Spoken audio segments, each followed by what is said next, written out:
और ब्रह्मा जी ने नारद जी को शिवोपासना का उपदेश दिया है कि देखो भगवान शंकर बड़े दयालु हैं, इनकी उपासना करने से ही मुझे लोक पिता होने का सौभाग्य प्राप्त हुआ है। तो शिव जी की उपासना आराधना कैसे करनी चाहिए उसका बड़ा सुंदर वृतांत ब्रह्मा जी ने सुनाया है। बिल्व का वृक्ष, बिल्व वृक्ष जो होता है उसका महात्म सुनाया है। भगवान शंकर को बिल्व वृक्ष जो है वो अत्यंत प्रिय है। यहां तक है शिव महापुराण में लिखा है कि जो बिल्व का वृक्ष है वो साक्षात भगवान शंकर का ही स्वरूप है, शिव स्वरूप है। कई लोग बिलपत्र को खंडित हो तो छोड़ते, फेंक देते हैं, चढ़ाते नहीं है। बिलपत्र यदि खंडित भी हो, मानी टूटी फटी भी हो, तब भी वो शंकर जी को अत्यंत प्रिय है, प्राणों के समान प्रिय है। माताएं ध्यान से सुनेंगे, देखो शिवलिंग भी बनाना है और कथा भी सुननी है, कुछ काम की बातें बताएंगे आपको। जैसे तुलसी दल है, तुलसी का पत्ता यदि टूटा हो तो क्या हम नहीं चढ़ाते? चढ़ाते हैं, क्योंकि तुलसी टूटी है कि फटी है उसका कोई ऐसा प्रमाण नहीं है। उसी प्रकार बिल्व पत्री भी ऐसा नहीं कि एक पत्ती टूट गई, दो पत्ती हैं तो हम ना चढ़ाएं, खंडित नहीं होती वो, क्योंकि भगवान शंकर को बिलपत्र अत्यंत प्रिय है। इसलिए फटी हुई बिलपत्र, टूटी हुई बिलपत्र भी, यहां तक शिव महापुराण में वर्णन है कि बिलपत्र का चूर्ण मिल जाए। कई महापुरुष ऐसे हैं कि जिनका नित्य बिलपत्र चढ़ाने का नियम है। अब यात्रा में कहीं कहीं बिलपत्र नहीं मिलता तो बिलपत्र को सुखा करके उसका चूर्ण बना के रख लेते हैं और थोड़ा सा बिलपत्र का चूरा उठाया और शिव जी को चढ़ा दिया।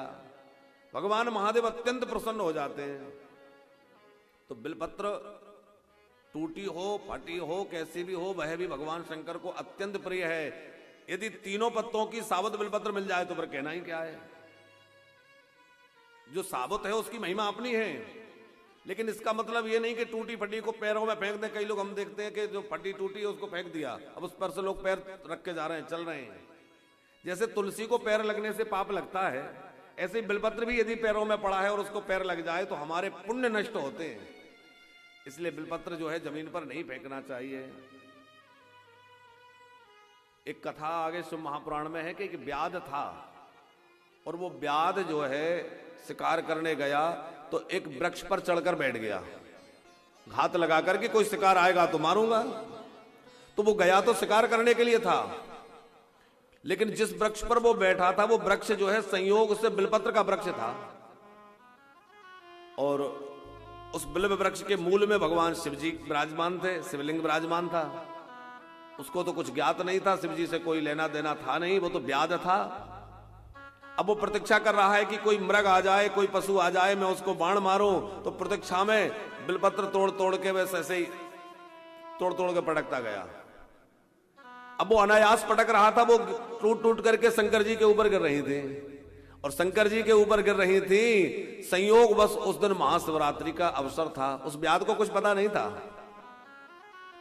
अब वो बहुत समय तक ये क्रिया करता रहा, तोड़ तोड़ के बिलपत्र पटकता रहा और शिकार के लिए प्रतीक्षारत रहा।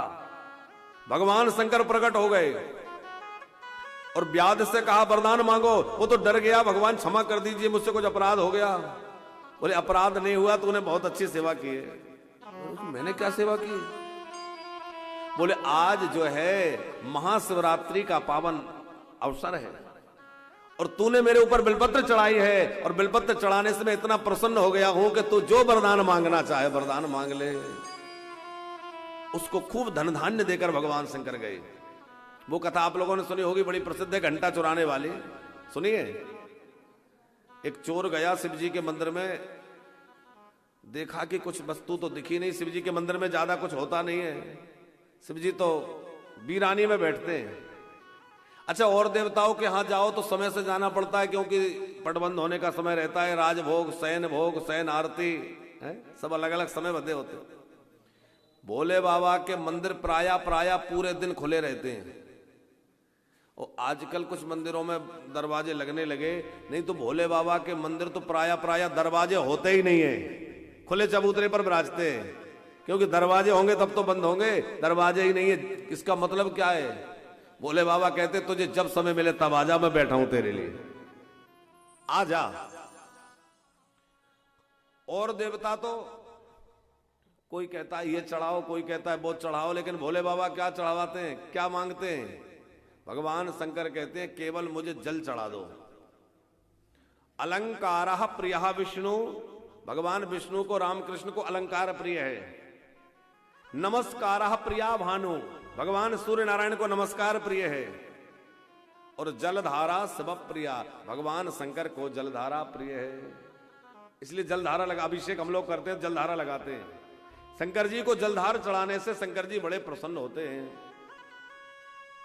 और आज हम लोग जो है गन्ने के रस से अभिषेक करेंगे। जैसे अलग अलग दिनों में अलग अलग नियम रखा था। किस पदार्थ से अभिषेक करने से क्या फल प्राप्त होता है, कल आपको पूरा वृतांत सुनाएंगे।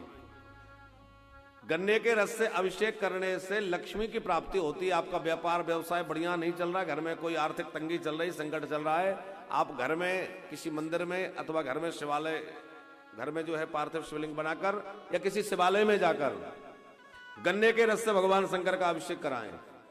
भगवान महादेव की कृपा से घर में धन धान्य की वृद्धि होगी। शत्रुओं से आप परेशान हैं, शत्रुओं से घिर गए हैं, शत्रुओं ने कोई झूठा मुकदमा लगा दिया, कोई समस्या हो गई, आप सरसों के तेल से भगवान शंकर का अभिषेक करें। तो भगवान शंकर का सरसों के तेल से अभिषेक करने से दो चीजों का नाश होता है, एक शत्रु का, दूसरे रोग का। कोई भयानक रोग लग गया और वो रोग मिट नहीं रहा है, तो सरसों के शुद्ध तेल से भगवान शंकर का अभिषेक करने से रोग नष्ट हो जाता है। बिल्व पत्र का महत्व बतलाया है। हाँ, बिल्व फल का रस, जो बील का फल होता है, बील के फल के रस से भी भगवान शंकर का अभिषेक करने से शंकर जी बड़े प्रसन्न होते हैं, तो उससे अभिषेक करें।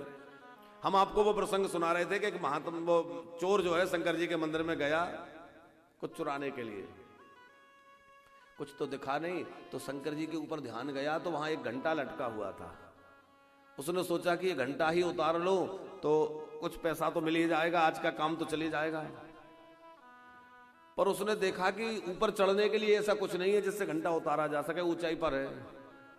ठीक शिवलिंग के ऊपर घंटा था, चोर चढ़ गया शिवलिंग के ऊपर। उसको तो शिव जी में कोई आस्था थी नहीं, उसने कहा पत्थर की मूर्ति तो है। शिवलिंग के ऊपर पैर रखे और खड़ा हो गया और ऊपर से घंटा उतारने लगा। उतने में भगवान महादेव प्रकट हो गए। सहसा मंदिर में बिजली चमकने लगी, डमरू बजने लगा और महादेव जी प्रकट हो गए। डर गया, क्षमा कर दो बाबा, गलती हो गई, अब नहीं करूंगा ऐसा। बोले बाबा बोले मैं तुझसे बहुत प्रसन्न हूं, जल्दी वरदान मांग। उसने कहा प्रसन्न हो, मैंने तो कुछ किया ही नहीं, मैंने क्या सेवा की? बोले तुमने मेरी बहुत बड़ी सेवा कर दी। क्या? बोले कोई फल चढ़ाता है, कोई फूल चढ़ाता है, कोई जल चढ़ाता है। रावण जैसे हुए जिन्होंने सिर काट के चढ़ा दिया, पर तू तो ऐसा है कि पूरा के पूरा चढ़ गया भैया। तो ऐसा भक्त कौन होगा? मैं तुझसे बहुत प्रसन्न हूं, वरदान मांग ले। ऐसे भगवान महादेव हैं कि भैया बड़ी जल्दी प्रसन्न हो जाते हैं। तो हम बिलपत्र की चर्चा आपसे कर रहे थे। शिव महापुराण में यहां वर्णन है कि बिल्व का वृक्ष जो है वो साक्षात शिव स्वरूप है। आपका कोई मंत्र आपको सिद्ध करना है तो बिलपत्र के वृक्ष के नीचे बैठ करके मंत्र जप करने से बड़ी जल्दी मंत्र सिद्ध हो जाता है। हर महीने की कृष्ण पक्ष की चतुर्दशी मास शिवरात्रि कहलाती है। हर महीने शिवरात्रि आती है। ये जो महाशिवरात्रि आ रही है ये तो वर्ष में एक बार आती है, ये तो महाशिवरात्रि है ही, लेकिन शिवरात्रि हर महीने आती है, माने हर महीने के कृष्ण पक्ष की चतुर्दशी जो है वो शिवरात्रि कहलाती है। उस दिन जो कोई भी बिल्व वृक्ष के यहां जाकर के भगवान शंकर का पूजन करता है वो अनंत जन्मों तक जो है स्वर्ग में रह करके सुख भोगता है, उसके बाद शिवलोक को चला जाता है। बिल्व वृक्ष के नीचे जो दीपक जलाता है उसके घर में कभी भी कोई बच्चा या कोई भी अंधा व्यक्ति पैदा नहीं होगा, अंधा नहीं कोई उसके घर में होगा दीप जलाने से। यदि आप किसी रोग से परेशान हैं तो बिल्व वृक्ष के मूल में जाकर के आप बिल्व वृक्ष के मूल का पूजन करें, उसकी जड़ का पूजन करें, और अपनी कामना वहां बोल करके और बिल्व वृक्ष के मूल में कुछ लिख करके एक चिट्ठी में कुछ में कि हमारी अमुक कामना पूरी हो जाए, ऐसा उसमें चिट्ठी में कागज में लिख दीजिए। और बील वृक्ष के नीचे थोड़ा जड़ निकाल कर गड्ढा खोद कर थोड़ा सा वहां आप अपनी बात को रख दीजिए और उसकी जड़ का पूजन कर दीजिए। वहां एक घी का दीपक जलाइए। आप देखिए भगवान महादेव आपका जो है 15 दिन के अंदर वो काम पूरा कर देंगे। बिल्व वृक्ष के मूल में जो शिव जी का पूजन करता है भगवान से उससे अत्यंत प्रसन्न होते हैं। बिल्व वृक्ष के नीचे पहुंचकर जो स्नान करता है उसको समस्त तीर्थों में स्नान करने का फल प्राप्त होता है। बिल्व वृक्ष के नीचे लक्ष्मी की प्राप्ति करना है, किसी को घर में धन की प्राप्ति के लिए, तो बिल्व वृक्ष की सूखी हुई काष्ठ, सूखी हुई बिल्व की जो लकड़ी होती है, बेल के वृक्ष की सूखी हुई लकड़ी, उसमें आप हवन करिए। माने हवन के जब समय जो समिधाएं जलाई जाती हैं तो कभी पलास की लकड़ी, आम की लकड़ी, ये सब लगाई जाती हैं, उसके स्थान पर बील की लकड़ी लगाइए और बिल्व की लकड़ी के द्वारा उसमें घृत, मधु, शहद आदि मिलाकर के हवन करिए लक्ष्मी जी के मंत्रों से। तो बिल्व वृक्ष की काष्ठ में यदि हवन किया जाए तो बड़ी जल्दी घर में स्थिर लक्ष्मी आ जाती है। बच्चे पढ़ते लिखते ना हो तो क्या करें? कई लोगों की समस्या होती है, महाराज जी बच्चे पढ़ते नहीं है। जिनके घर में ऐसी कोई समस्या है, छोटे बच्चे हैं पढ़ते नहीं है, उनको भगवान शंकर को नित्य बिलपत्र बच्चे से चढ़वाइए। बच्चा यदि बिलपत्र एक बिलपत्र भी चढ़ा दे, काम बन जाएगा। बच्चे की विद्या में बुद्धि ठीक से लगने लग जाएगी। किसी तरह का रोग आपको है, मिट नहीं रहा है, तो एक प्रयोग ये भी कर सकते हैं कि भगवान शंकर का पूजन करने के बाद शिव जी को जो निवेदित बिलपत्र है, उस बिलपत्र को आप जो है जल में घोलकर पीस कर उसका बना करके पान कर लें, बीमारी नष्ट होती है।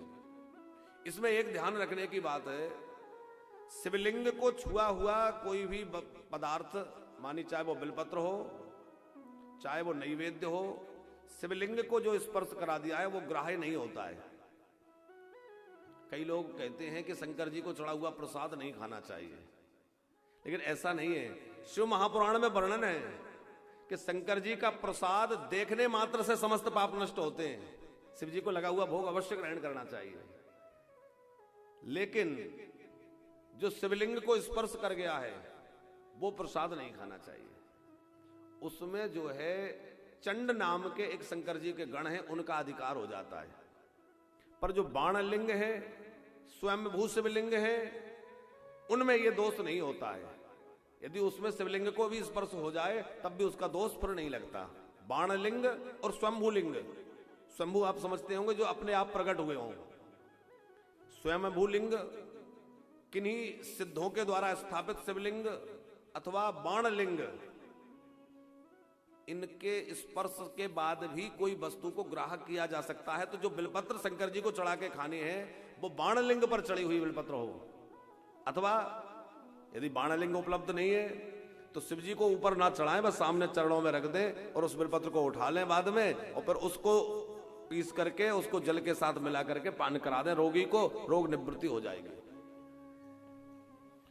तो शिव जी को स्पर्श किया हुआ प्रसाद नहीं खाना चाहिए और शिव जी को भोग लगाया हुआ प्रसाद खूब खा सकते हैं, उसमें कोई दोष नहीं है। बिल्व वृक्ष का महत्व है। आगे बड़ी कथा सुंदर